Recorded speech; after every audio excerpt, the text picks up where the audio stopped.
Bom dia, boa tarde, boa noite aí para quem acompanha o nosso grupo de leitura, ou você está só consultando aí uma conversa, uma discussão que a gente tinha feito. Estamos aqui lendo o livro 3 do Capital, de Marx. Mais especificamente, vamos começar agora o item 3, dentro do capítulo 6, onde ele está discutindo o fenômeno da vinculação e absorção de capital, né? Vinculação e liberação de capital, perdão. E agora ele está relatando alguns casos históricos, mais especificamente, e ele vai contar um pouco dessa crise algodoeira decorrente da Guerra Civil nos Estados Unidos. Bom, vou começar então aqui a leitura, aí aquele mesmo esquema de sempre. Ilustração geral, 2 pontos. A crise algodoeira de 1861-1865. Antecedentes: 1845, 1860. 1845. Florescimento da indústria algodoeira. Baixíssimo preço do algodão. A esse respeito, diz Leonardo Horner, 2 pontos, abre aspas aqui para esse autor, que é um texto desse relatório dos inspetores de fábricas de 1845, novembro de 1845, que diz assim, abre aspas: durante os últimos 8 anos, não encontrei nenhum período de negócios tão animado como o que predominou no verão e outono passados, especialmente na fiação de algodão. Durante todo esse semestre, obtive a cada semana notícias de novos investimentos de capital em fábricas. Ora, se tratava da construção de novas fábricas. Ora, as poucas que se achavam vazias ganhavam novos arrendatários.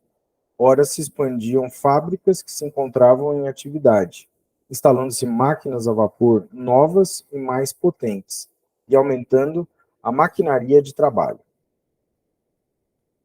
Fecha aspas, voltando para o Marx, em 1846, começam as reclamações, diz o Marx. Aí mais um trecho de um relatório dos inspetores de manufaturas agora de outubro de 1846.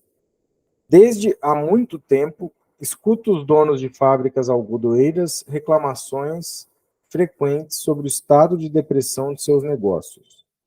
Durante as últimas 6 semanas, diversas fábricas começaram a trabalhar em tempo reduzido, normalmente 8 horas diárias em vez de 12. Isso parece difundir-se. Houve um grande aumento do preço do algodão. Não só não subiu o preço do produto fabril, como seus preços são mais baixos que antes do aumento do algodão. O grande aumento do número de fábricas algodoeiras durante os últimos 4 anos teve como consequência necessária, por um lado, um forte aumento da demanda de matérias-primas e, por outro, um forte aumento da oferta de produtos fabris no mercado. Ambas as causas contribuíram para provocar a compressão do lucro, enquanto permaneceram inalteradas a oferta de matéria-prima e a demanda de produtos fabris. Mas seus efeitos foram ainda maiores, uma vez que, por um lado, a oferta de algodão era novamente insuficiente e, por outro, a demanda de produtos fabris decresceu em diversos mercados internos e externos. Aí volta para o Marx, né? A crescente demanda de matéria-prima e o abarrotamento do mercado com produtos fabris andam naturalmente em paralelo. Diga-se de passagem, a expansão da indústria àquela época e sua subsequente paralisação não se limitaram aos distritos algodoeiros. No distrito da lã penteada de Bradford, em 1836, havia apenas 318 fábricas, ao passo que, em 1846, elas eram 490.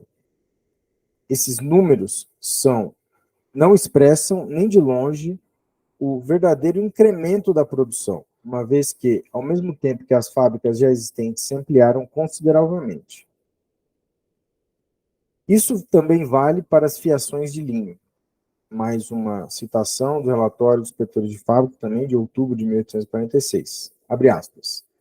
Todas elas contribuíram em maior ou menor grau, durante os últimos 10 anos, para a saturação do mercado, à qual é preciso atribuir, em sua maior parte, a atual paralisação dos negócios.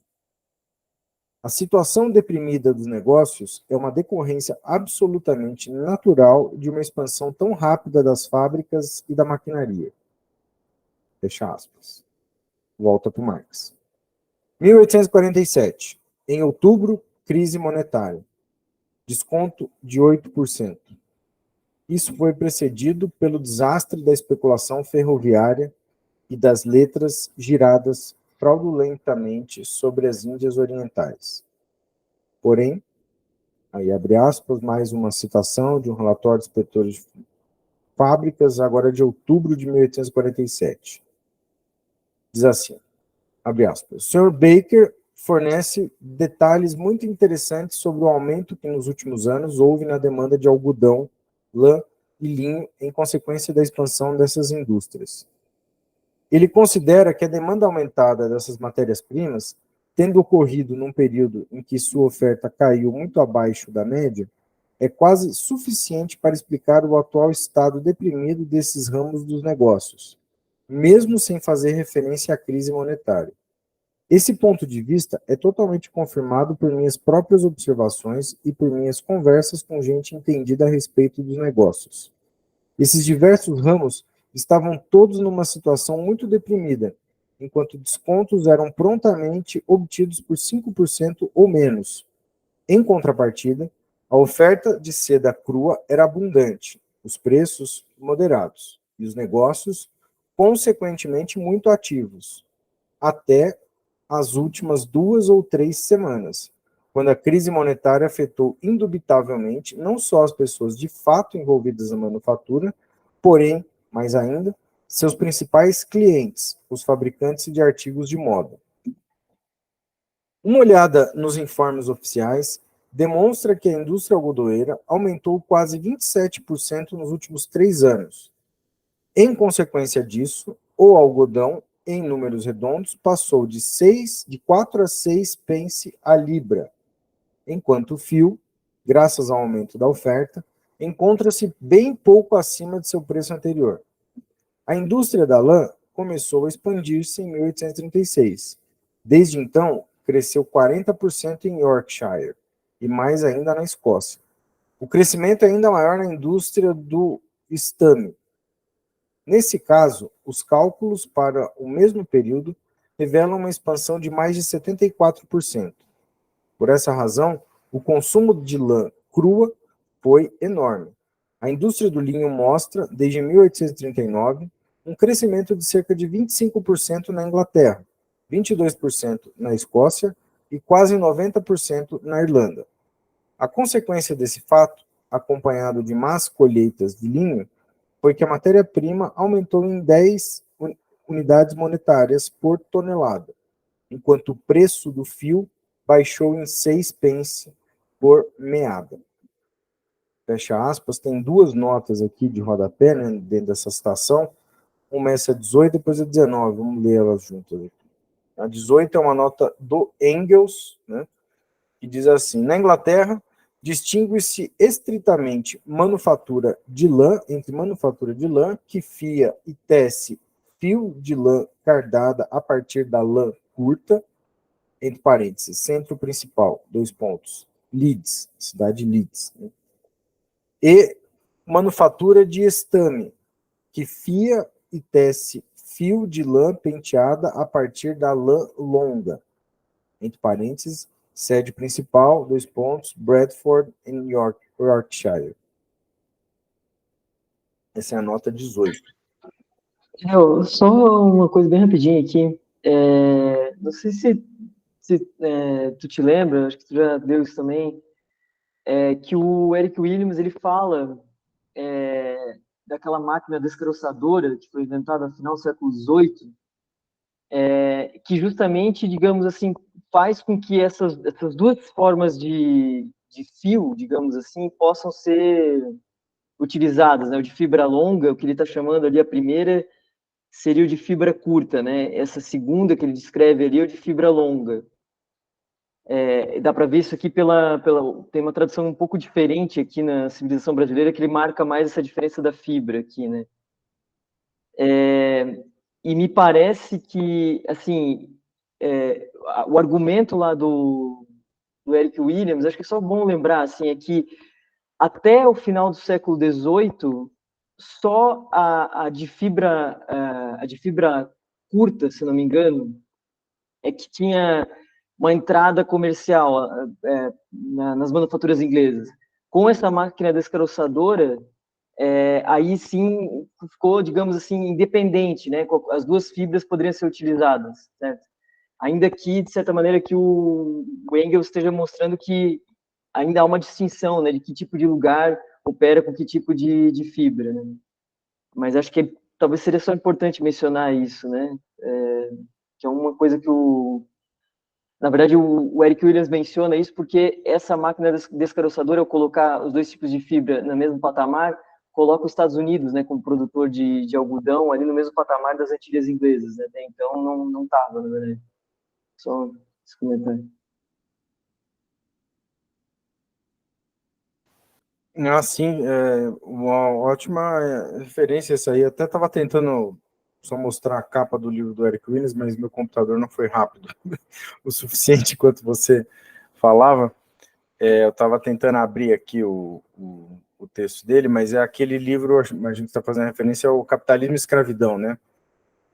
Onde ele vai argumentar isso aí. Eu acho que é interessante notar, e de certo modo aqui, né, pensando não apenas no caso do impacto nos Estados Unidos, mas na própria Inglaterra, né, dá para ver que tem dois centros de industriais aí que o Engels está localizando. Né? Um na cidade de Leeds, que é mais no norte, abriu o Eric Williams agora, né, esse capitalismo e escravidão aqui, né, que você estava se referindo. Mas um é a cidade de Leeds, né, que fica no norte, mais para o norte da Inglaterra, né, e a outra é essa de Bradford. Eu não sei exatamente em qual parte do território inglês fica, né.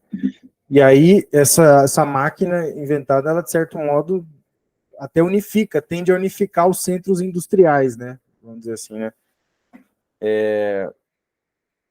Como que está traduzido aí da civilização brasileira, que é diferente, você falou?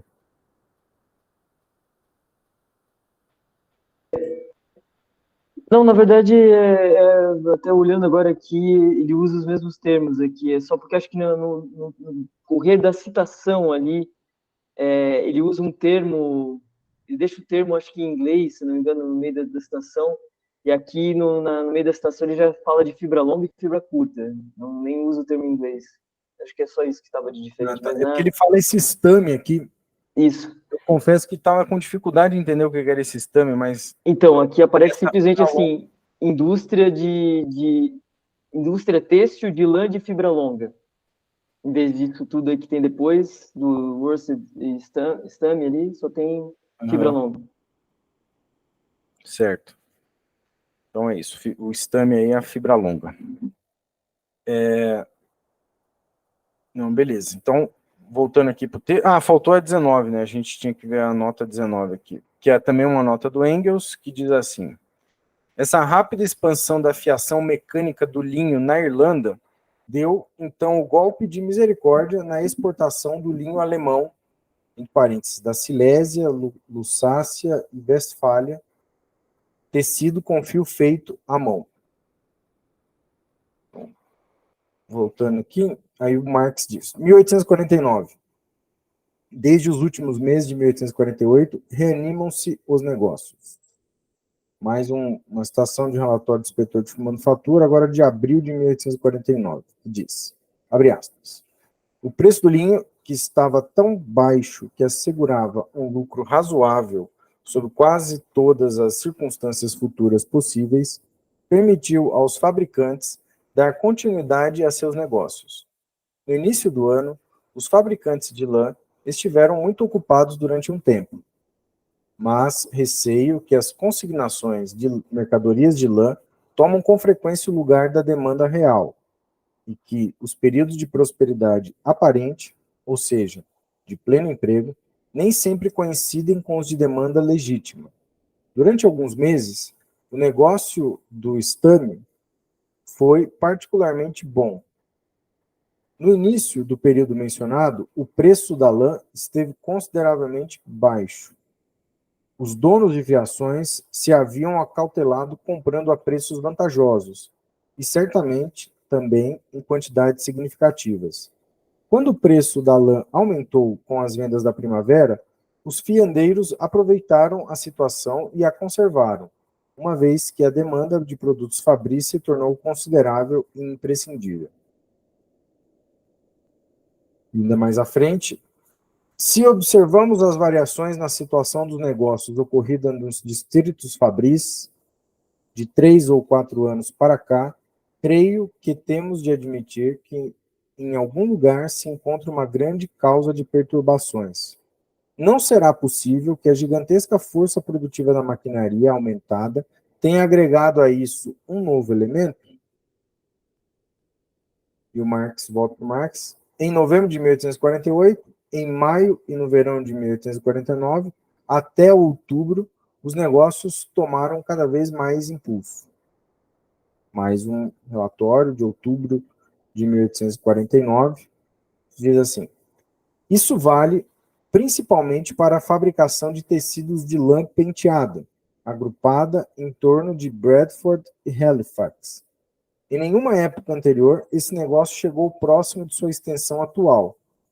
A especulação com a matéria-prima e a incerteza quanto à sua provável oferta sempre provocou grande agitação e oscilações mais frequentes na indústria algodoeira do que em qualquer outro ramo de negócio. Atualmente, verifica-se aqui uma acumulação de estoques de mercadorias de algodão de qualidade inferior, o que inquieta os pequenos proprietários de fiações e já os prejudica, fazendo com que vários deles trabalhem em jornadas reduzidas. E o Marx, 1850, abril. Os negócios continuam animados. Exceção, 2 pontos. Relatório dos inspetores de manufatura de abril de 1850. Abre aspas. Grande depressão numa parte da indústria algodoeira, devido a uma insuficiente oferta de matéria-prima, precisamente para os números de fios grossos e tecidos pesados. Teme-se que o aumento da maquinaria recentemente instalada para o negócio do estame, da fibra longa, provoque reação semelhante. O Sr. Baker calcula que somente em 1849, nesse ramo da atividade, o produto dos teares tem aumentado 40%, o dos fusos 25% a 30%, e que a expansão prossiga ainda na mesma proporção. Fecha aspas. Aí o Marx, 1850, outubro, ele cita um relatório de outubro de 1850, abre aspas.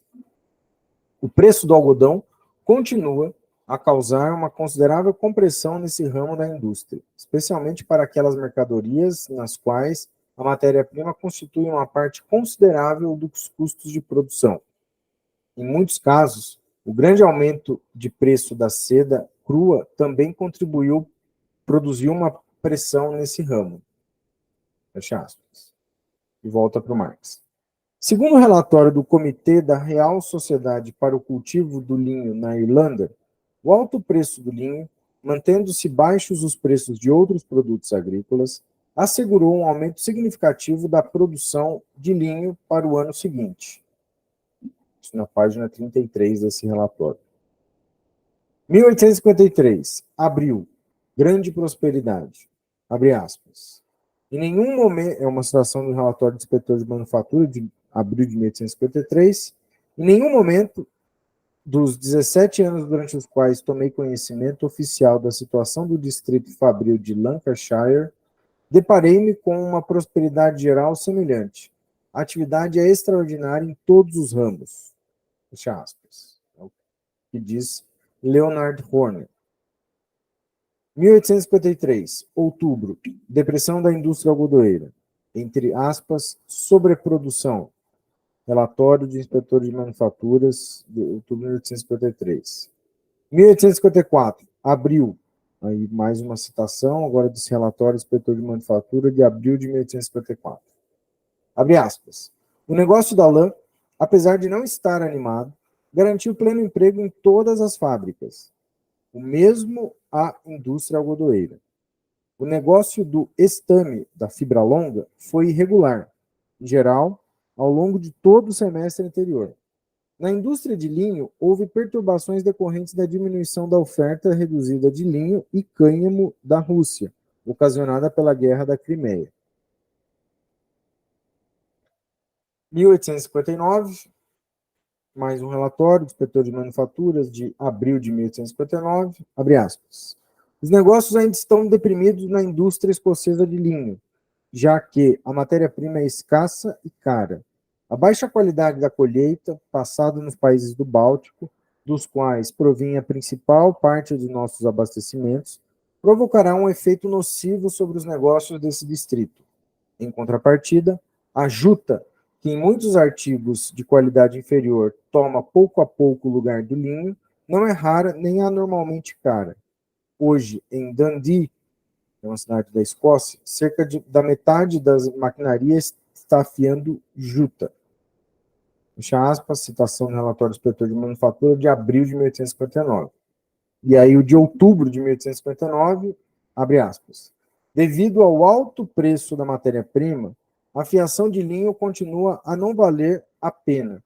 E, enquanto todas as fábricas restantes funcionam em tempo integral, temos diversos exemplos de paralisação da maquinaria do linho.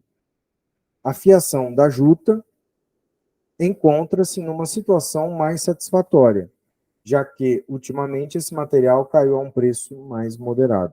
Fecha aspas. 1861, 1864. Guerra Civil Norte-Americana. A escassez de algodão. Maior exemplo de interrupção do processo produtivo por falta e encarecimento da matéria-prima. Antes só de seguir aqui, só para a gente organizar as ideias junto, até aqui, esse momento, o Marx estava fazendo um retrospecto anterior ao período que ele vai tratar efetivamente nesse item, né, que é 1861, 1865. Agora só que ele entrou. Ele estava fazendo uma análise de uma certa evolução histórica, né, da situação dos negócios do linho, de tecelagem, né, na Inglaterra. Que a situação, se eu entendi corretamente, me parece de expansão dos negócios até meados da década de 1850. E que aparece uma dificuldade que vai sendo substituída pela juta, mas o sentido geral parece de crescimento desses negócios, né, se eu entendi assim. E aí agora ele vai mostrar talvez a quebra, né, o impacto do encarecimento da matéria-prima que provocaria, segundo o que ele está tratando nesse capítulo, uma maior absorção de capital constante. Certo? Acho que é isso, né? Tá. Então, vamos continuar aqui a leitura. Se alguém quiser comentar, perguntar alguma coisa, aí se manifestem, por favor, aqui, que eu não estou vendo. Bom, então, o maior exemplo de interrupção do processo produtivo por falta e encarecimento da matéria-prima. 1860, abril. Mais um relatório dos inspetores de manufaturas de abril de 1860. Abre aspas. No que diz respeito à situação dos negócios, alegra-me comunicar-vos que, apesar do alto preço das matérias-primas, todas as indústrias têxteis, com exceção da indústria da seda, estiveram bastante ocupadas durante o último semestre. Em alguns dos distritos algodoeiros, publicaram-se anúncios para atrair trabalhadores, que para lá emigraram desde Norfolk e outros condados rurais. Em todos os ramos da indústria parece reinar uma grande escassez de matéria-prima. É somente essa escassez que nos restringe. Na atividade algodoeira, o número de novas fábricas instaladas, a ampliação das já existentes e a demanda de trabalhadores jamais foram tão intensos como agora. Em todas as partes, está-se em busca de matérias-primas. 1860, outubro, abre aspas, relatório do inspetor de manufatura de outubro de 1860. A situação dos negócios esteve boa nos distritos algodoeiros, laneiros e do linho. Na Irlanda, ela aparenta estar muito boa desde há mais de um ano. e teria estado melhor ainda, não fosse o alto preço da matéria-prima. Os proprietários de fiações de linho parecem estar com mais impaciência que nunca pela abertura das fontes de abastecimento indianas, por ferrovias e pelo correspondente desenvolvimento de sua agricultura, a fim de, finalmente, obter uma oferta de linho que corresponda às suas necessidades. Fecha aspas. 1861, abril. Abre aspas. Mais um relatório dos inspetores de fábricas, né, de abril de 1861. A situação dos negócios está momentaneamente deprimida. Umas poucas fábricas algodoeiras operam em tempo reduzido, e muitas fábricas de seda estão apenas parcialmente empregadas. A matéria-prima é cara. Em quase todos os ramos da indústria têxtil, ela se encontra acima do preço ao qual poderia ser confeccionada para a massa dos consumidores. Fecha aspas. É uma diferença de meses, né? 1860, outubro de 1860, abril de 1861. Volta para o Marx. Revelava-se, então, que, em 1860, tinha havido sobreprodução na indústria algodoeira. Os efeitos disso ainda se faziam sentir durante os anos seguintes. Abre aspas, mais um relatório de inspetores de fábricas de dezembro de 1863. Decorreram entre 2 e 3 anos até que a sobreprodução de 1860 fosse absorvida no mercado mundial. Fecha aspas. E o relatório de inspetores de fábricas de outubro de 1862 diz o seguinte, abre aspas, o estado de depressão dos mercados para os produtos manufaturados de algodão na Ásia Oriental, no início de 1860, teve uma repercussão correspondente sobre os negócios em Blackburn, onde 30 mil teares mecânicos, em média, estão empregados quase exclusivamente na produção de tecidos para esse mercado. Como consequência, ali a demanda de trabalho já estava limitada muitos meses antes de que se pudessem sentir os efeitos do bloqueio do algodão. Felizmente, isso poupou da ruína muitos fabricantes. O valor das reservas aumentou, enquanto elas eram mantidas em depósito, evitando-se assim a espantosa desvalorização, que de outra maneira era inevitável numa crise dessa proporção. Marx, 1861, outubro. Aí volta ele citar o relatório do inspetor de manufaturas, só que agora de outubro de 1861. Abre aspas. Desde há algum tempo, os negócios têm estado muito deprimidos. Não é de modo nenhum improvável que, durante os meses de inverno, muitas fábricas venham a reduzir significativamente o tempo de trabalho. Mas isso era previsível. Abstraindo inteiramente das causas que interromperam nosso abastecimento habitual de algodão da América e nossa exportação. O encurtamento do tempo de trabalho para o próximo inverno teria se tornado necessário em consequência do forte aumento da produção nos últimos 3 anos e das perturbações nos mercados indiano e chinês. Fecha aspas, relatório do inspetor de manufatura de outubro de 1861. Volta para o Marx. Resíduos de algodão, algodão das Índias Orientais, entre parênteses, Surat. Influência sobre o salário dos trabalhadores, aperfeiçoamentos na maquinaria, substituição do algodão por farinha de amido e minerais. Efeitos dessa goma de farinha de amido sobre os trabalhadores. Fiandeiros de fios de números mais finos. Fraudes dos fabricantes. Mais uma citação, agora do relatório de outubro de 1863. Abre aspas. Um fabricante me escreve o seguinte, 2 pontos. No que concerne à estimativa do consumo de algodão por fuso, parece que não leva suficientemente em conta o fato de que, quando o algodão está caro, todo fiandeiro de fios comuns, abre parênteses, digamos, até o número 40, principalmente os números 12 e 32, fecha parênteses, fia os mais finos que possa. Ou seja, ele fiará o número 16 no lugar do anterior número 12, ou o número 22 em vez do número 16, etc. O tecelão que tece fios finos levará seu tecido ao peso habitual, agregando-lhe tanta maior quantidade de goma. Esse recurso é hoje empregado num grau vergonhoso. Ouvi de boa fonte, que existem tecidos para camisas ordinárias para exportação, com um peso de 8 libras a peça, das quais 2,75 libras são goma. Em tecidos de outros tipos, acrescenta-se com frequência até 50% de goma, de modo que o fabricante não mente de modo nenhum quando se vangloria de ter se tornado um homem rico, vendendo cada libra de seu tecido por menos dinheiro do que o que ele pagou pelo fio empregado na confecção do produto. Fecha aspas.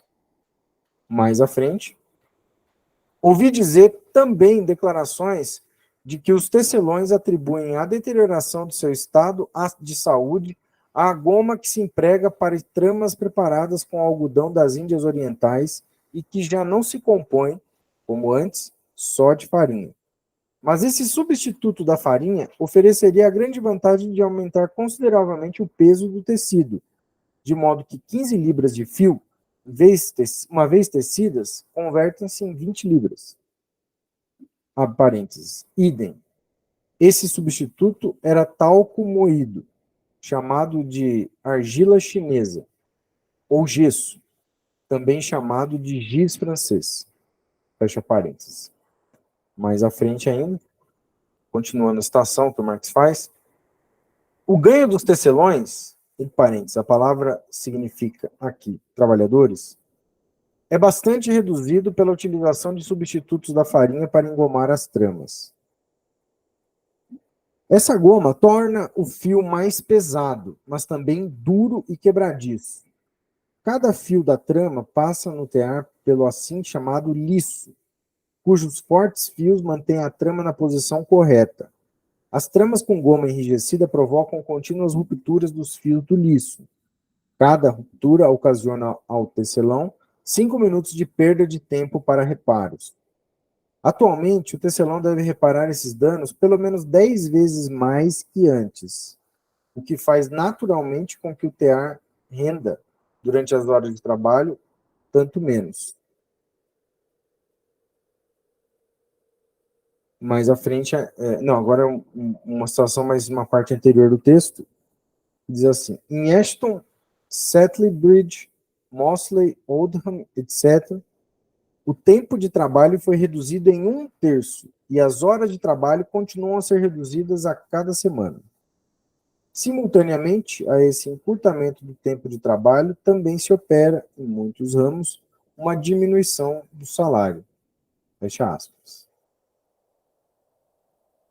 Só para ver se eu entendi aqui, diminui o salário porque, na verdade, o que o Marx está dizendo é que aumenta o trabalho, né, a quantidade de coisa que porque se o trabalhador, não sei se é isso, né, mas eu entendi isso, se a cada ruptura ele vai ter que parar para fazer reparos, né, ele vai estar trabalhando mais tempo, produzindo um rendimento menor ainda por máquina, e é isso que vai diminuir o salário? Não sei se eu entendi.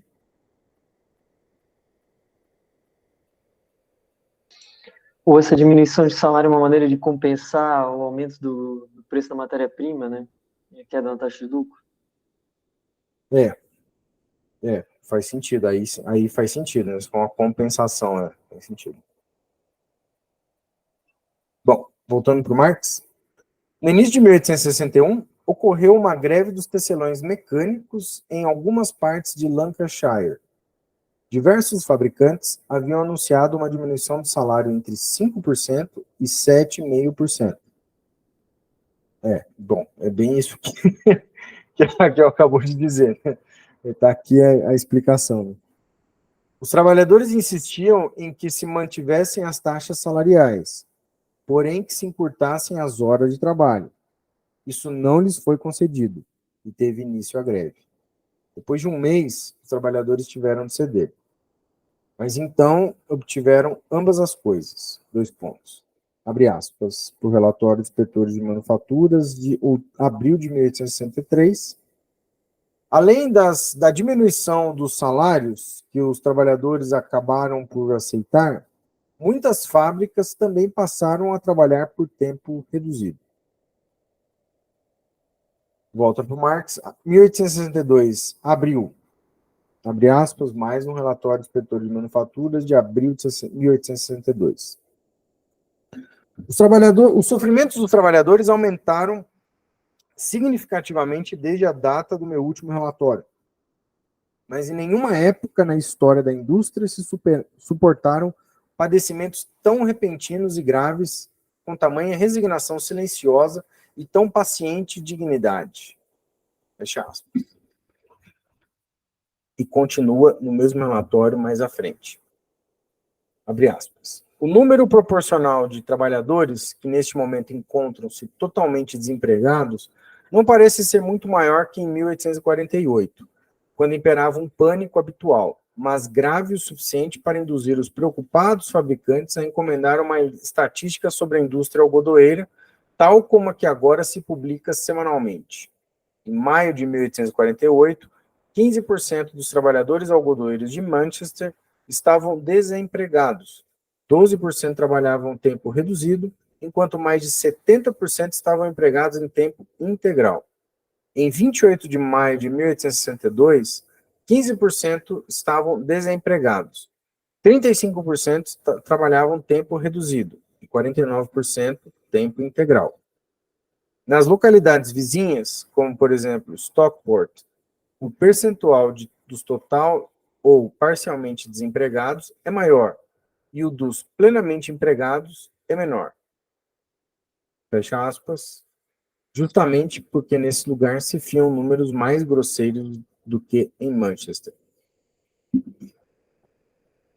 Marx, de novo. 1862, outubro. Ele vai citar esse relatório aí de outubro.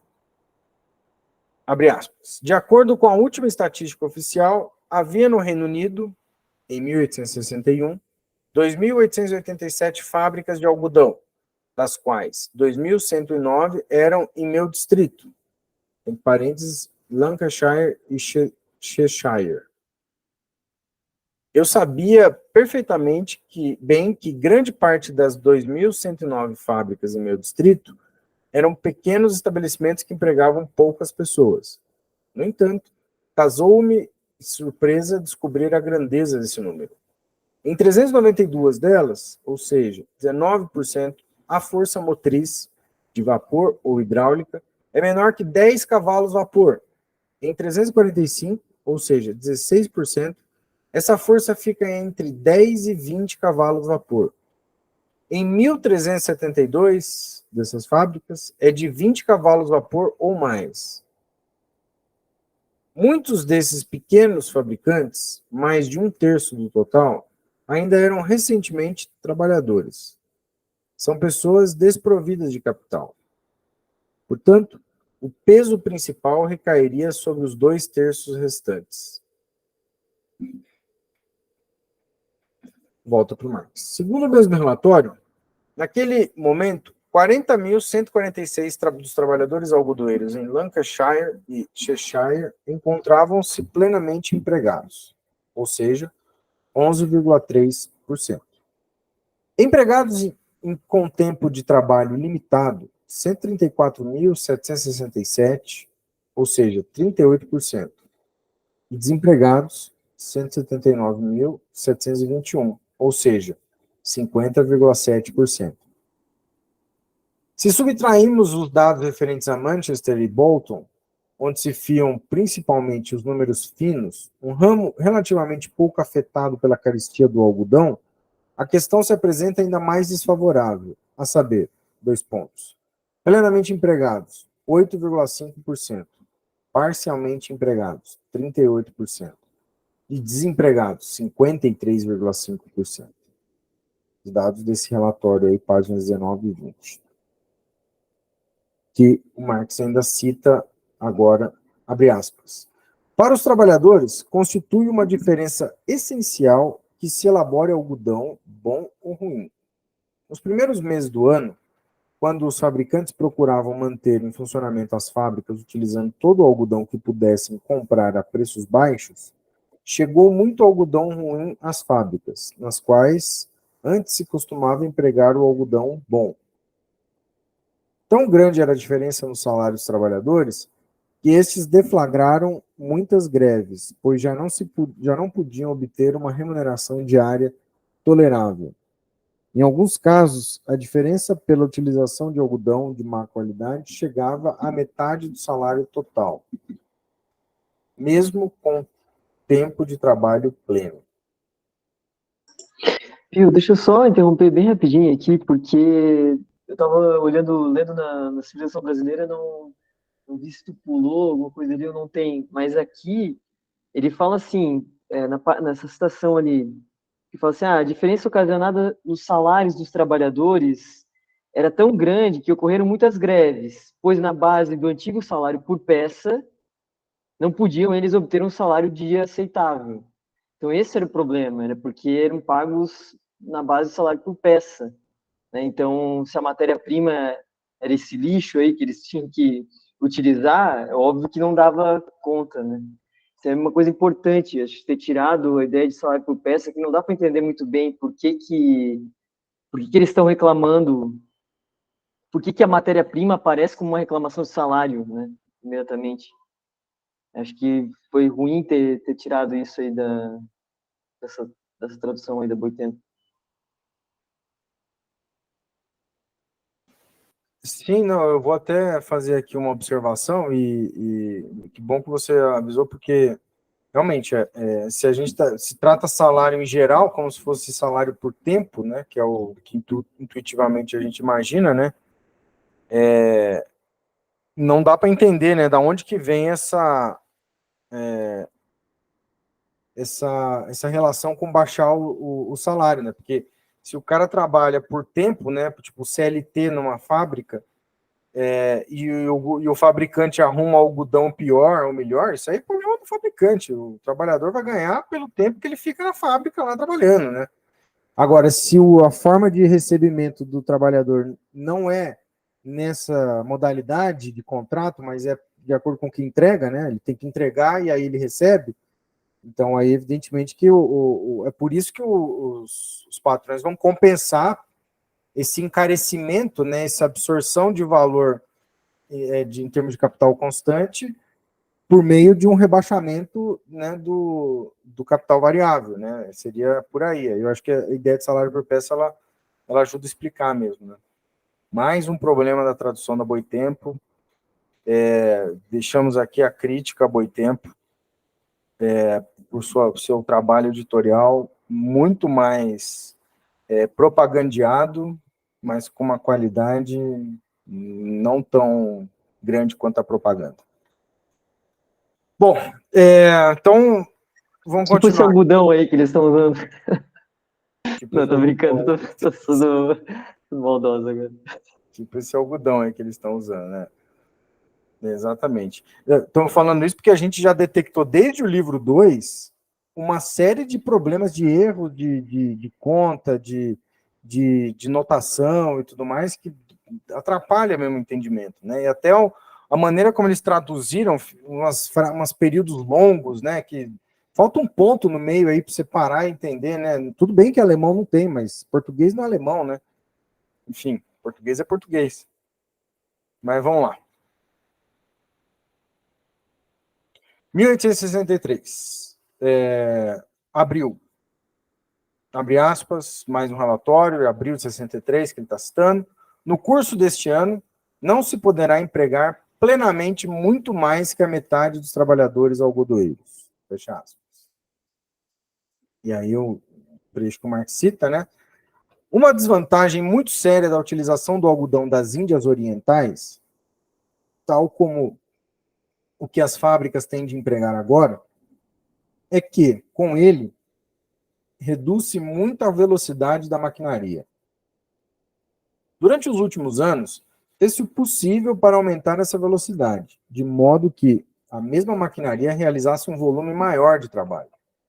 Mas a velocidade reduzida afeta tanto o trabalhador como o fabricante, pois a maior parte dos trabalhadores é paga por peça. Aí, ó, paga por peça.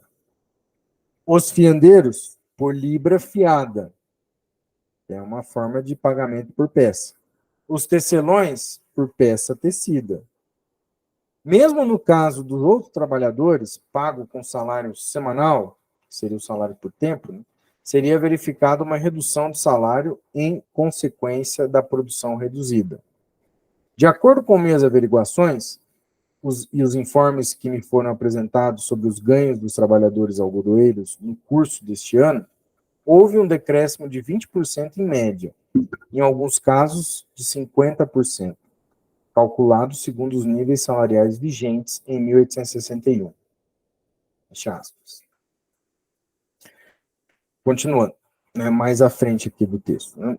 Esse é do mesmo, agora de outubro de 1863.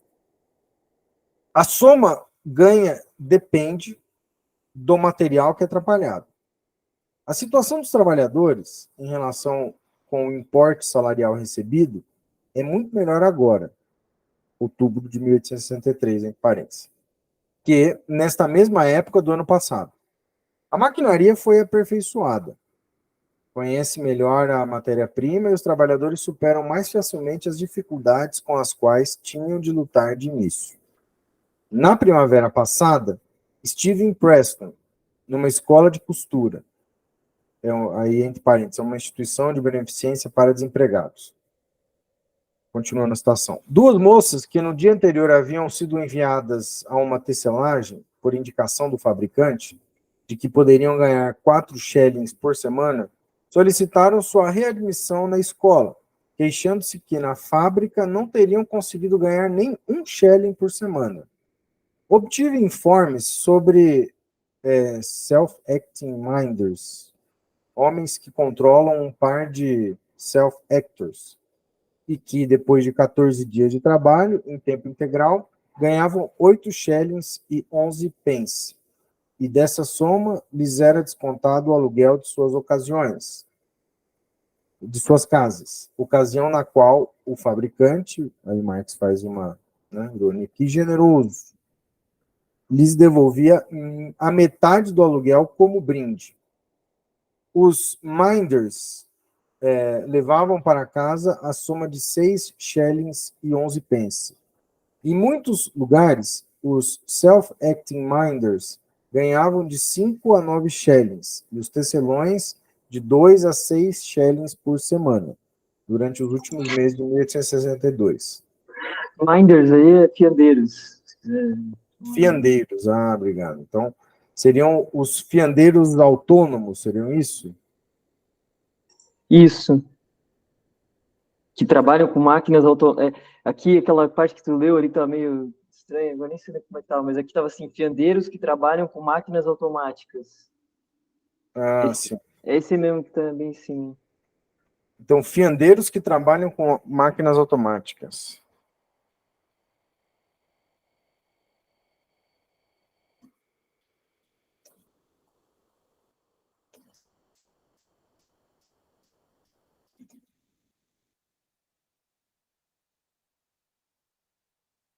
Beleza. Então, fiandeiros que trabalham com máquinas automáticas. São os self-acting minders.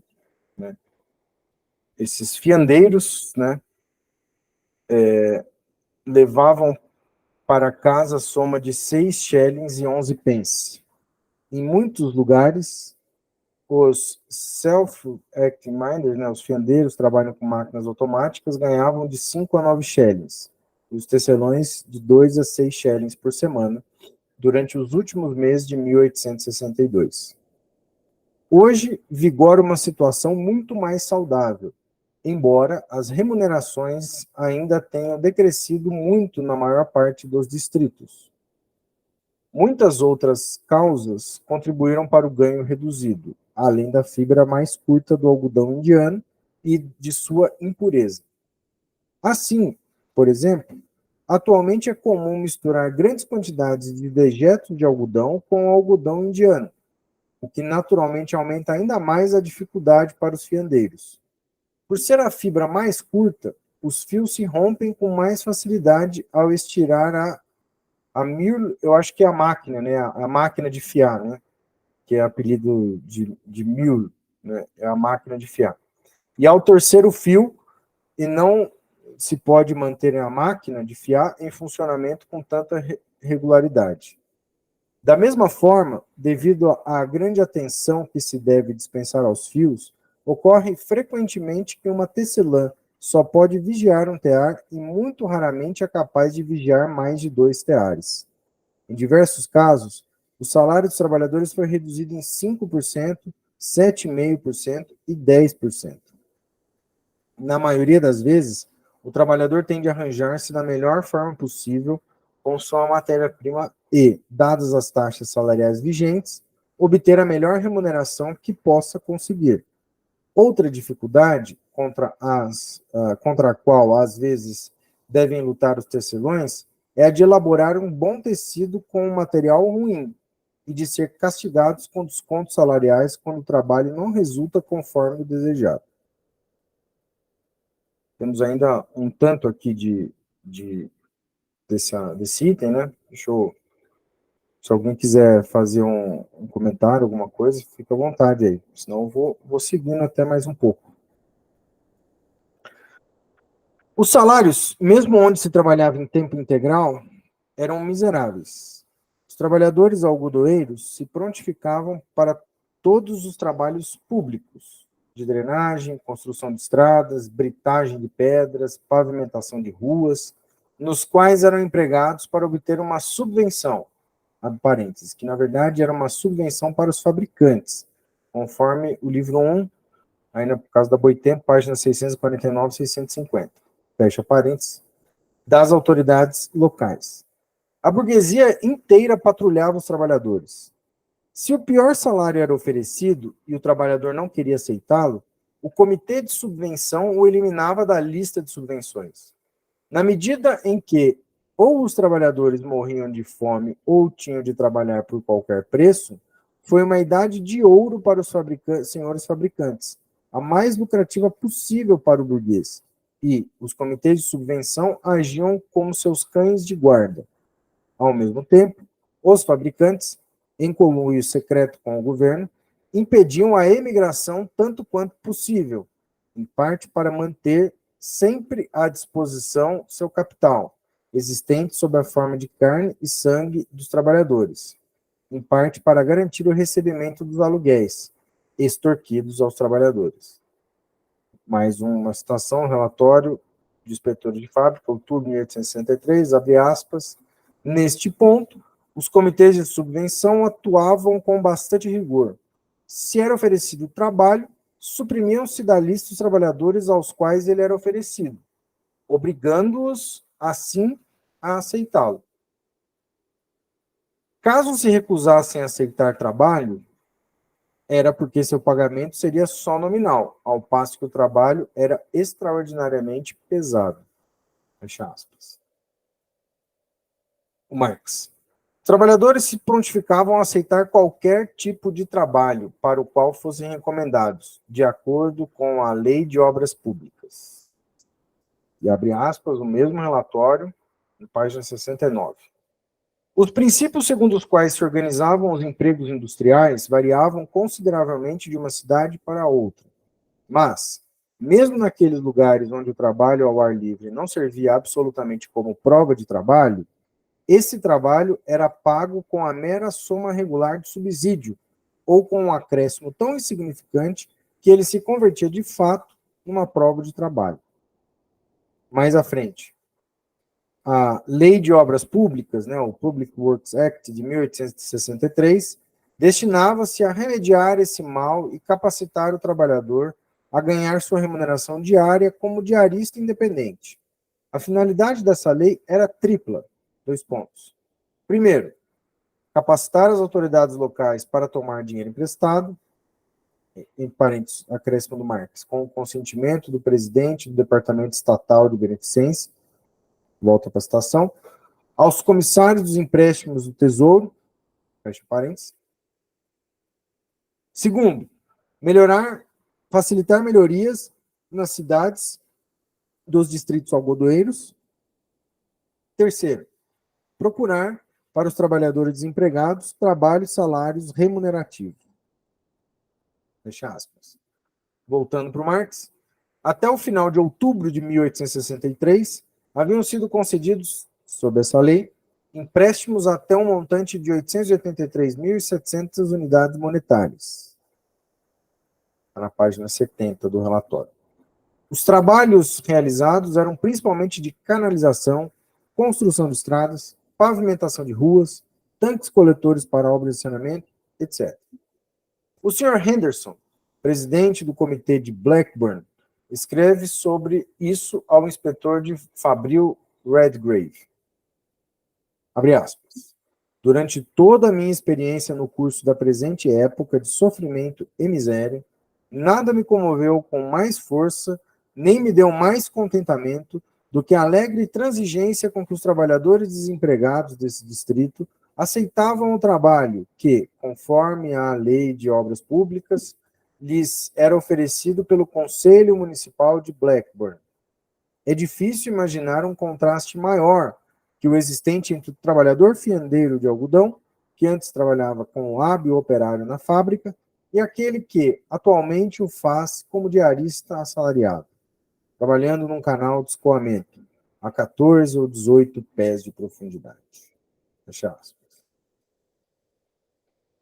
Parênteses, nesse trabalho, eles ganhavam, Marx dizendo, né?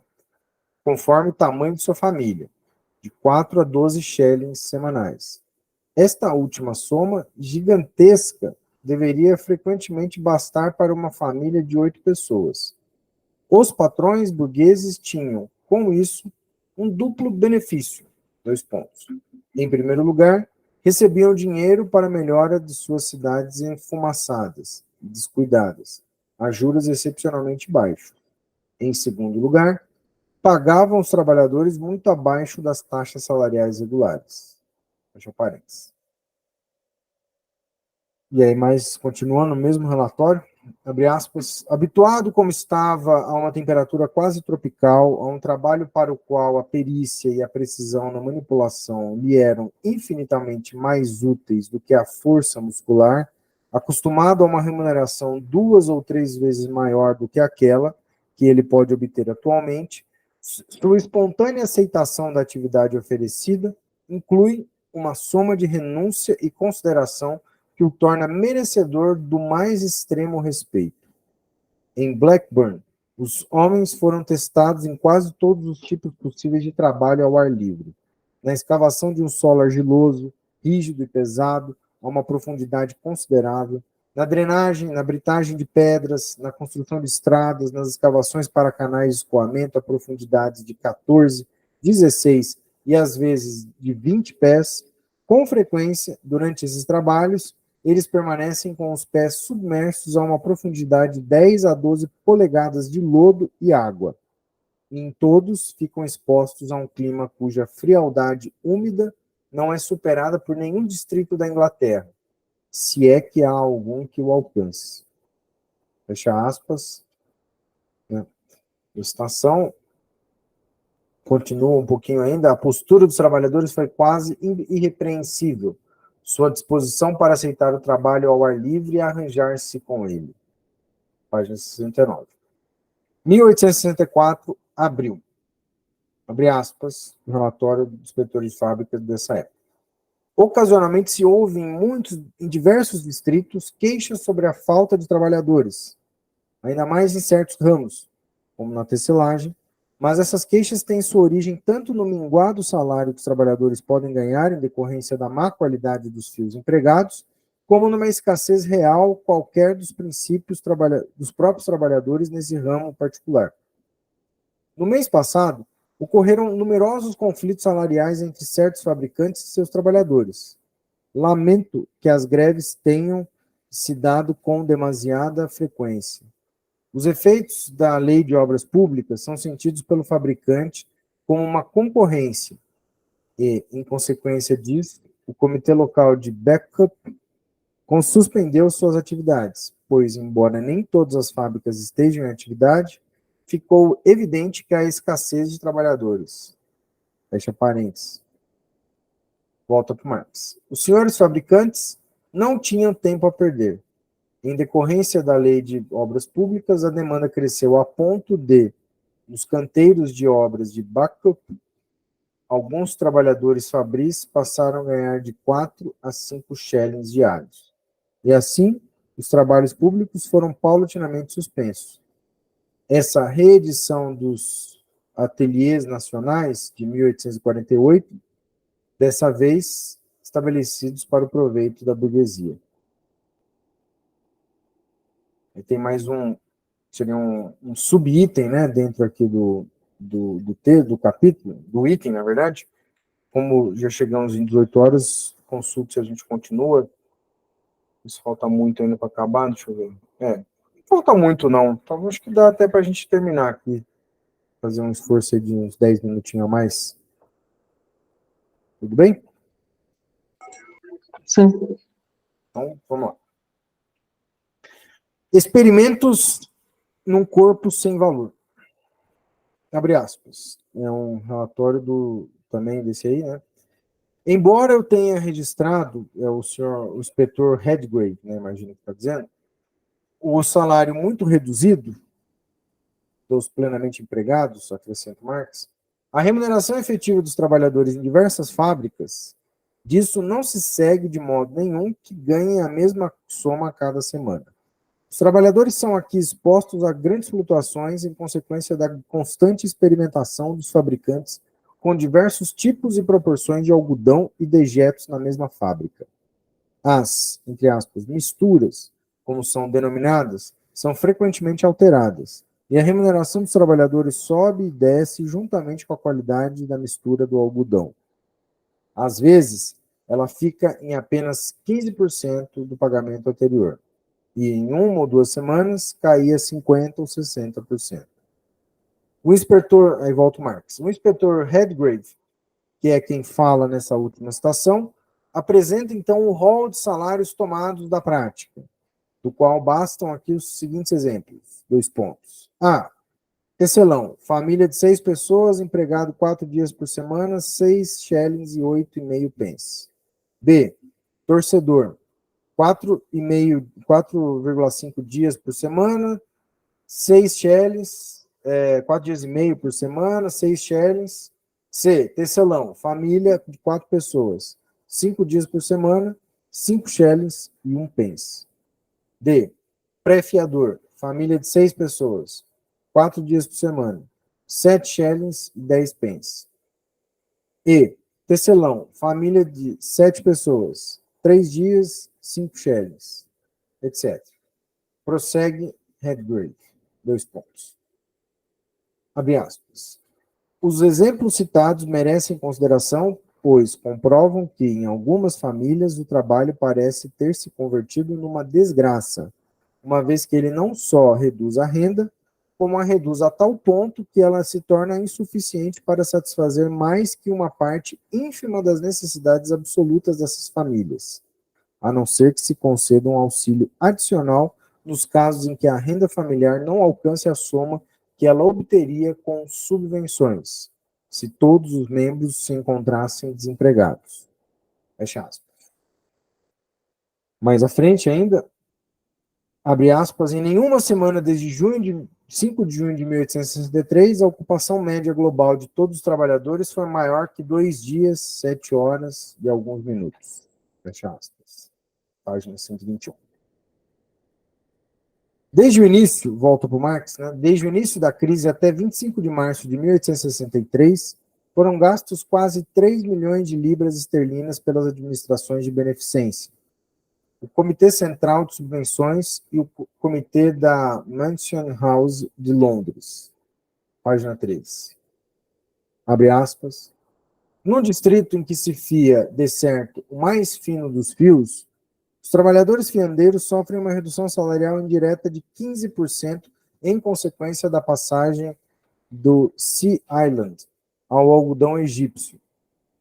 Num vasto distrito, onde dejetos de algodão são empregados em grandes quantidades na mistura com algodão indiano, os fiandeiros tiveram uma redução salarial de 5%, perdendo, além disso, de 20% a 30% em decorrência da elaboração de surat, algodão indiano, e de dejetos. Os tecelões passaram de 4 teares a 2. Em 1860, se faziam em cada tear 5 shillings e 7 pence. Em 1863, apenas 3 shillings e 4 pence. As multas em dinheiro, que anteriormente, quando se utilizava o algodão norte-americano, variavam entre 3 e 6 pence para os fiandeiros, vão agora de 1 shilling até 3 shillings e 6 pence. Fecha aspas. Então volta para o Marx. Num distrito onde se utilizava algodão egípcio, misturado com o das Índias Orientais, continuando a citação do mesmo relatório, abre aspas. Em 1860, o salário médio dos fiandeiros de máquinas de fiar, né, de mil, foi de 18 a 25 shillings. Atualmente, é de 10 a 18 shillings.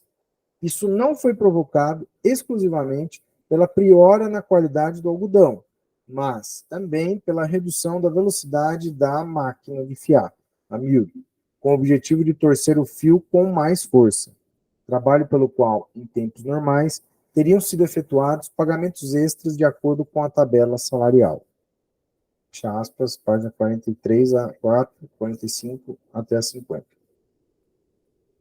E mais à frente, no mesmo relatório, ainda que o algodão das Índias Orientais tenha sido eventualmente elaborado com lucro para os fabricantes, vemos, em parênteses, tabela salarial, página 53, que, em comparação com 1861, os trabalhadores sofrem com ele. Se o uso do surat, né, o algodão indiano, for consolidado, os trabalhadores exigirão o mesmo pagamento de 1861. Isso afetaria seriamente o lucro do fabricante, caso este não recebesse uma compensação por meio do preço, custo do algodão, custo dos produtos manufaturados. Fecha aspas na página 105. Aluguéis. Mais uma citação do mesmo relatório, abre aspas.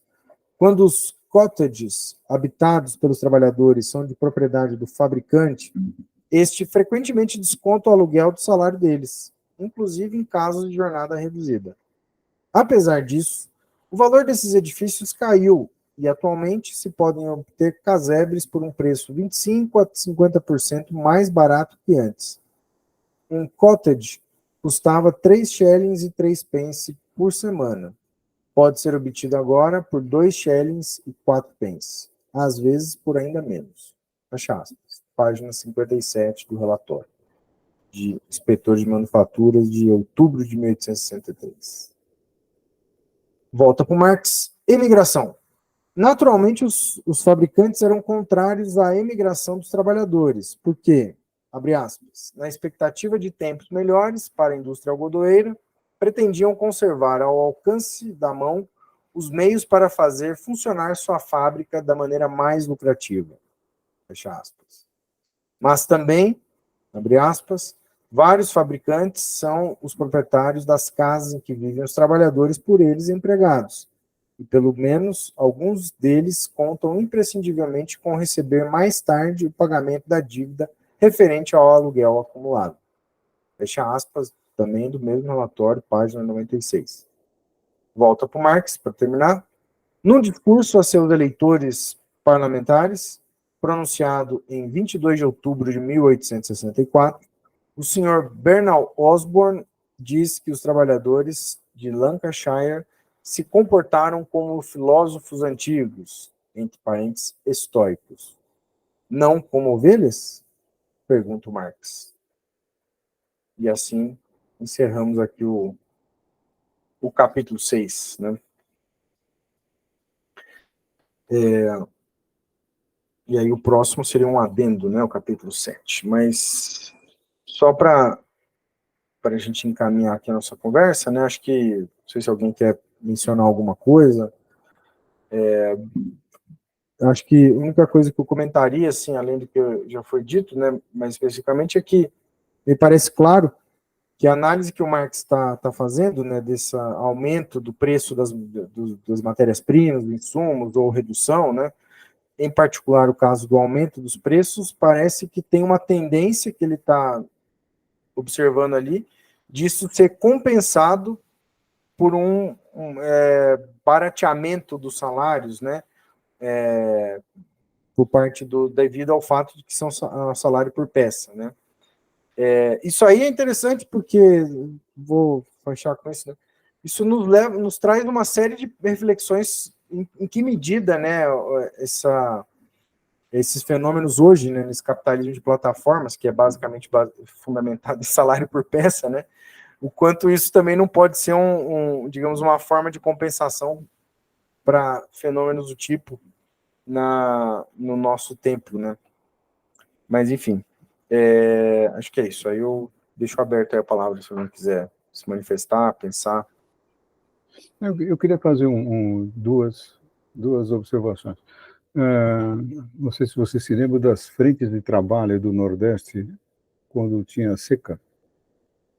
Aí, na época do governo militar, lá no Ceará, tal, tinha as frentes de trabalho, que era mais ou menos esse tipo de coisa. Quer dizer, você tinha seca, o sujeito saía do campo, não tinha onde ir, então vai cavar buraco aí, fazer estrada, mas fazer estrada com recursos muito primitivos, né? Até tem várias fotografias que vocês podem ver. O outro é uma reflexão do Chico de Oliveira sobre os mutirões, e aí que a gente pode falar também sobre o passagem de ônibus, né? Quando você barateia, quando você fala assim, olha, passe livre, né? Não tem. Quer dizer, você está transferindo aquilo que era para ser pago ao trabalhador para que ele pegasse o transporte, vai ser pago pela sociedade inteira, né? Via impostos, né? Então, na verdade, isso barateia o salário, porque essa despesa que deveria constar no salário, porque era uma despesa de transporte do trabalhador, ficou distribuída, foi socializada, né? E que também é algo um pouco parecido. E o Chico de Oliveira critica os mutirões da época da Irondina aqui em São Paulo, porque os mutirões faziam com que o custo da habitação, quer dizer, o que o salário deveria pagar, né?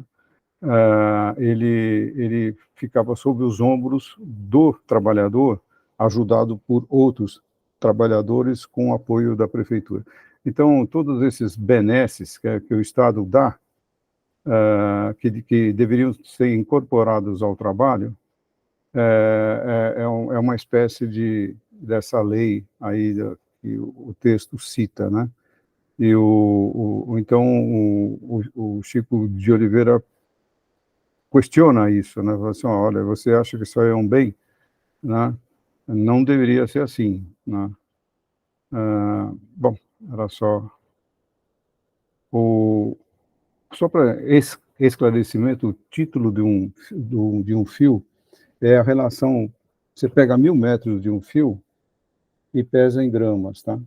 Essa que porque não dá para medir, que nem você mede o fio de cobre, você mede a espessura dele, é fácil medir, mas o fio de algodão não dava. Então, você pega 1.000 metros e vê quantos gramas pesa. Isso vai dar o título, tá? Então, fio fino, fio grosso. Quanto mais fino o fio, menor o rendimento em peças, né? Bom, eu trabalhei, eu fiz um sistema para a indústria algodoeira, desde da porteira até o Porto de Santos, que era da exportação. Então, não vale a pena falar como é hoje, né? Mas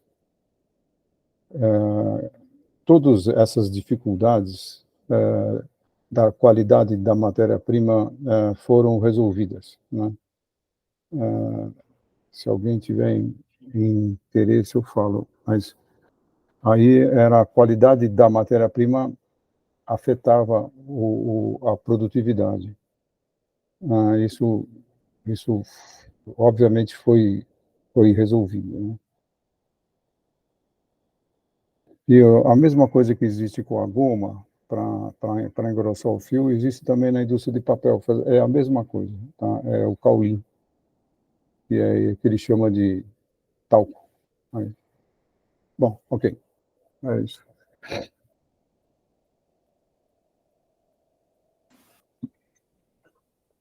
Massa, não?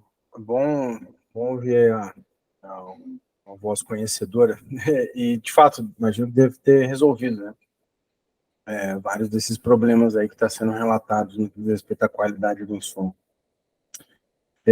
Mais alguém que gostaria de fazer um comentário, alguma questão, algum ponto aí que gostaria de levantar a respeito? Acho que só falando bem por alto, assim, que no fundo, né, essa discussão sobre matéria-prima começou porque para o Marx a matéria-prima, o encarecimento da matéria-prima é o que se transfere mais rapidamente para a taxa de lucro, né? Então, se encarece, teoricamente, deveria aparecer na taxa de lucro de maneira imediata, né? Eu estava, enfim, à medida que tu ia lendo aqui, eu estava pensando em questões mais contemporâneas, né? Digamos assim, uma matéria-prima importante cuja demanda aumentou muito nos últimos tempos, o lítio, né? E como, digamos assim, baratear o lítio é uma questão importante para, enfim, para toda uma indústria que se diz, né, de transição energética, né, que seria de carros elétricos. E aí eu fiquei me perguntando assim, se a saída vai ser mais ou menos parecida. Assim, o fato do lítio ainda estar muito caro, dado a demanda elevada dele, se a saída vai ser também via salário, né? Se a saída, de alguma maneira, também vai ser, em alguma medida, sei lá, através de rebaixamento de salário, mas isso é uma questão a ser verificada. Assim. Enfim, só pensando alto mesmo, porque acho que seria talvez uma das coisas, uma maneira de trazer para, né, para coisa contemporânea, assim.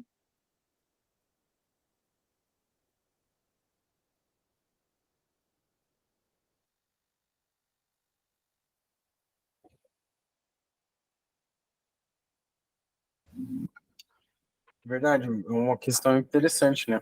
De se pensar, principalmente nas baterias aí desses carros elétricos, né? Essas coisas.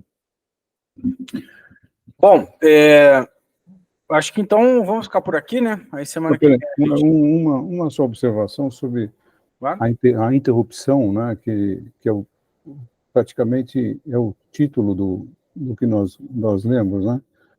A gente podia fazer uma analogia com a, a ruptura das cadeias de produção devido à Covid, né? E o efeito inflacionário disso, né? E só como reflexão, por exemplo, a indústria automotiva diminuiu tremendamente o seu nível de produção em todo o mundo, né? Por falta de componentes, né? E aí, como é que ele ia fazer para o... Bom, a produção seria retomada em algum momento. Então, como fazer com que aqueles empregados que são parte fundamental da produção fossem remunerados? Então, o governo fez aquele programa de pagamento, de complemento do pagamento do salário para que essas pessoas se mantivessem, né, vivas, né? Então, foi um exemplo de interrupção da produção, né? E o papel ativo do Estado foi o mesmo aí usado, né?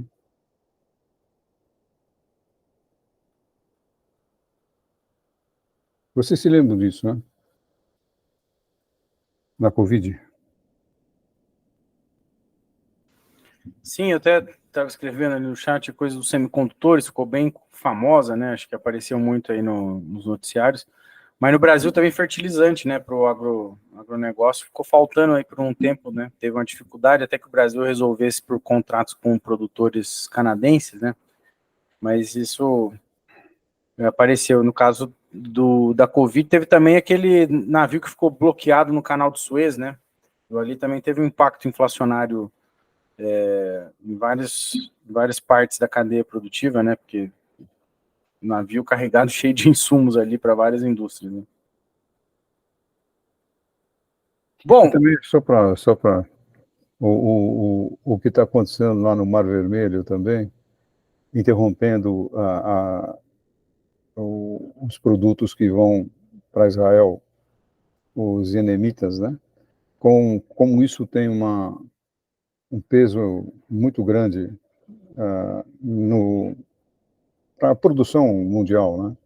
Uma interrupção, né? Que está havendo lá. Só para fazer uma analogia com o que você falou. Sem dúvida, é uma boa lembrança. Bom, pessoal, então vamos ficar aí semana que vem, a gente continua o capítulo 7, né? Esse capítulo só para uma coisa que mais ou menos na década de 80, aqui no Brasil, eles inventaram um negócio chamado qualidade assegurada. Não sei se vocês conhecem essa expressão. As montadoras começaram a exigir dos fornecedores de autopeças, né, uma qualidade assegurada. Então, ao invés deles fazerem testes das peças que eles compravam para fazer a montagem dos automóveis, fosse um trabalho da própria montadora, eles passaram esse trabalho para os próprios produtores. Então, numa espécie de contrato de qualidade. Então, tinha um protocolo que o nível de peças com defeito devia ser uma porcentagem tal. Então, isso assegurava para as montadoras uma qualidade muito boa das peças e fazia com que a produção deles não fosse interrompida, né? Fosse maior. Então, é isso que ele fala, do tipo de algodão, e você colocar dejetos, etc. Quer dizer, pense nisso numa montadora com milhares de componentes, e eles forçando que os seus fornecedores diminuíssem o número de peças defeituosas sobre uma multa muito grande, né? Inclusive, ele fala em multa aí também, né? Bom, é só para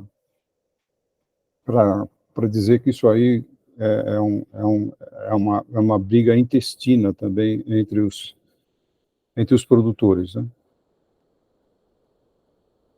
Quem fica com o ônus disso, né? Sim. É verdade. Bom, então, Raquel, pode pausar aí, por gentileza?